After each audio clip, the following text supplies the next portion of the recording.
नमस्कार दोस्तों, मेरा नाम है पंकज दुबे और आज हम बात करने वाले हैं दोस्तों रसिया के बारे में। दोस्तों कल खबर ये आई कि रसिया ने जो यूक्रेन की टेरिटरी पे जो मिसाइल मारी थी उसको बोला गया भैया ये इंटर कॉन्टिनेंटल बैलिस्टिक मिसाइल है। बाद में पुतिन खुद आकर के क्लियर बोलते नहीं नहीं नहीं, आप गलत समझ रहे हैं। जो हमने बैलिस्टिक मिसाइल मारी थी वो ऑर्सेनिक बैलिस्टिक मिसाइल मारी थी। ये एक इंटरमीडिएट रेंज वाली बैलिस्टिक मिसाइल है जिसको आप थोड़ा सा गलत समझ रहे थे। तो ये बोलते हैं ना, इस आईसीबीएम की बात की जा रही थी, कल बताया जा रहा था इतिहास में पहली बार इसका उपयोग हो गया। भारत के पास भी ऐसी बोलते हैं ना मिसाइल है, बोला गया अग्नि 5 भारत के पास भी है।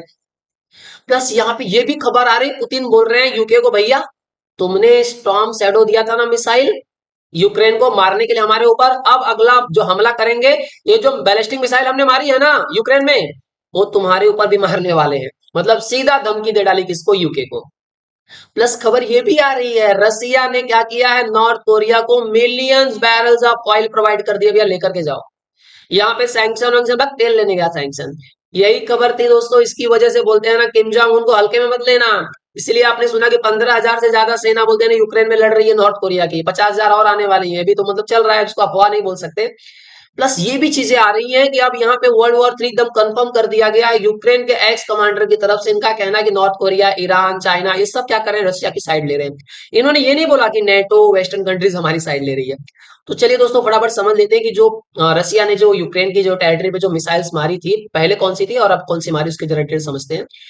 अब यहाँ पे देखिए पुतिन चचा खुद सामने आए, बोलते देखो जो हमने बैलिस्टिक मिसाइल मारी थी वो दोस्तों एक्चुअल में हाइपरसोनिक इंटरमीडिएट रेंज वाली बैलिस्टिक मिसाइल थी जो हमने मारी थी, और आप गलत समझ रहे थे। अब ये बताया जा रहा है कि ये जो बैलिस्टिक मिसाइल है इसका नाम रखा गया है ऑर्सनिक, या से आप द हैजर भी बोल सकते हो।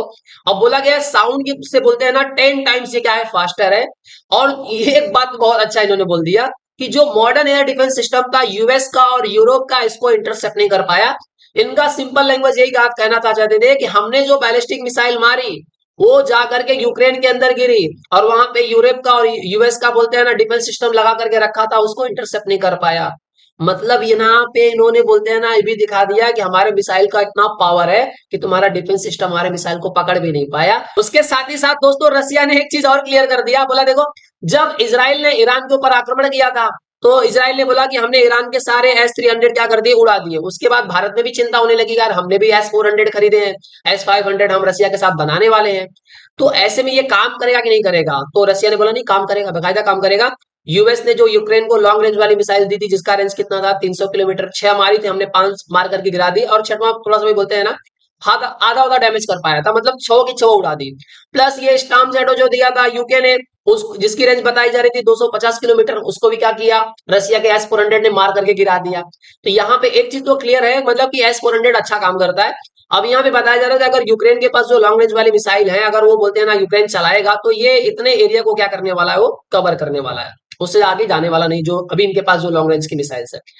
और तो बात कर लेते हैं दोस्तों जो कल चलाई गई, जिसको बोलते हैं ना भारत के अग्नि से जोड़ करके दिखाया जा रहा है, उसके बारे में डिस्कस कर लेते हैं दोस्तों। अब बताया जा रहा है कि ये जो मिसाइल है दोस्तों ये किस पे काम करती है, ये एक इंटर कॉन्टिनेंटल बैलिस्टिक मिसाइल है जो MIRV सिस्टम पे क्या करता है, ये काम करता है। मतलब इससे क्या है कि मतलब एक अलग अलग स्टेज में, देखो आप देखो 1 2 3 4 5 5 अलग अलग पार्ट्स में जब इसको यहां से फायर किया गया, मतलब समझ लीजिए यहाँ पे आप, ये पूरा बोलते हैं ना पार्ट है। जैसे ही फायर किया गया तो इसके 2 टुकड़े हो गए, एक यहाँ पे नीचे गिर जाएगा, अब 2 से बाद में क्या हो जाएगा, तीसरे पार्ट में इस तरह से खुलेगा, फिर चौथे पार्ट में ऐसा खुलेगा, फिर पांचवें में, फिर यहाँ पे छठवें पे अलग अलग से पूरे वॉरहेड्स हो जाएंगे, और साथ में पूरा अलग अलग जगहों पे क्या करने लगेगा, गिरने लगेगा। एक्चुअल में इसको ये बोला जाता है कि ये बोलते हैं ना multiple independently targetable re entry vehicles है।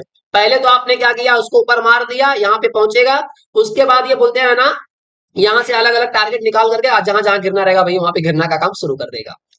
अब इससे बोला जा रहा था कि जो मतलब रसिया के पास में है जो ये इंटर कॉन्टिनेंटल बैलिस्टिक मिसाइल बताया जा रहा था रूबेस, जिसे RS-26 भी बोलते हैं, तो इसमें MIRV टेक्नोलॉजी है। इसको 2012 में क्या किया था, रसिया ने चेक किया था। इसका रेंज बताया जा रहा है कि 5,800 किलोमीटर का रेंज है इसका।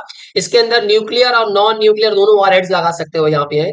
अब ये बोलते हैं ना कि जब ये यहाँ से बोलते हैं ना, जब ये 7 नंबर से जब ये टारगेट करने वाला है, ये बताया जा रहा है कि 15 से किलोमीटर दूर भी रहेगा तो भी इसको क्या कर सकता है, ये टारगेट कर सकता है।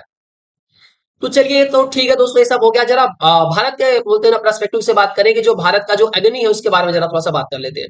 अब यहाँ पे आप देख सकते हो दोस्तों कि अग्नि 5 का बोलते हैं ना सफल परीक्षण किया गया 11 मार्च 2024 में। अभी बोलते हैं ना अग्नि 6 अग्नि 7 का भी लाइन में लगी हुई है।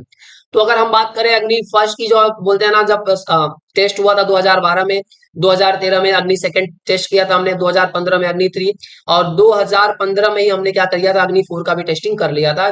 ये जनवरी में किया था, ये नवंबर में किया गया था। अब ये अग्नि 5 के बारे में बहुत बात किया जा रहा है। ये 3 स्टेज में, स्टेज 1, स्टेज 2 और स्टेज 3 बताया जा रहा है। इसका ऑपरेशनल रेंज बताया जा रहा है कि लगभग ये आप समझ जाइए 5,500 से लेकर के 8,000 किलोमीटर तक का इसका रेंज बताया जा रहा है। इसकी स्पीड है 24 मार्च। इसका वजन बताया जा रहा है 50,000 किलो। लेंथ है 17.5 मीटर। इसमें स्टेज तो मैंने आपको ऑलरेडी बता दिया। डायमीटर इसका बताया गया दोस्तों 2 मीटर का डायमीटर है इसका। और ये इसके बोलते हैं ना 1500 किलो का इसके आप ऊपर आप न्यूक्लियर वॉरहेड क्या कर सकते हो, आप लगा सकते हो। तो आई होप सो दोस्तों आपको ये क्लियर हो गया होगा कि जो अभी यहाँ पे रसिया जो कर रहा है, रसिया एक्चुअल में बोलते हैं ना, एक्सपर्ट्स का ये मानना था कि देखिए रसिया आईसीबीएम नहीं मारेगा क्योंकि ये बहुत कॉस्टली बढ़ जाएगा। और रसिया को बोलते हैं ना कुछ डैमेज तो करना नहीं है खास, रसिया को सिर्फ डराना है कि भैया हम अभी इस बार हमने क्या किया है, विदाउट बोलते हैं ना न्यूक्लियर वेपन्स लगा करके मारा है, अगली बार हम न्यूक्लियर वेपन्स लगा कर भी मार सकते हैं। जिससे बोलते हैं ना थोड़ा सा प्रेशर डालना चाहता है। जितने भी यूरोपियन कंट्रीज हैं, वेस्टर्न कंट्रीज हैं, नेटो वाले सब है, इनको बस खाली प्रेशर देना चाहता है। रसिया बोलते हैं ना युद्ध को बढ़ाना नहीं चाहता, उसको पता है बस 1 डेढ़ महीना रुकना है, उसके बाद तो बोलते हैं ना यूक्रेन की हालत अपने आप खराब होने वाली है। तो आई होप सो दोस्तों ये पूरा वीडियो आपको पसंद आया होगा। दोस्तों अगर वीडियो पसंद आया तो वीडियो को लाइक करके हमारे चैनल को सब्सक्राइब कर लीजिएगा। And thank you so much for watching this video.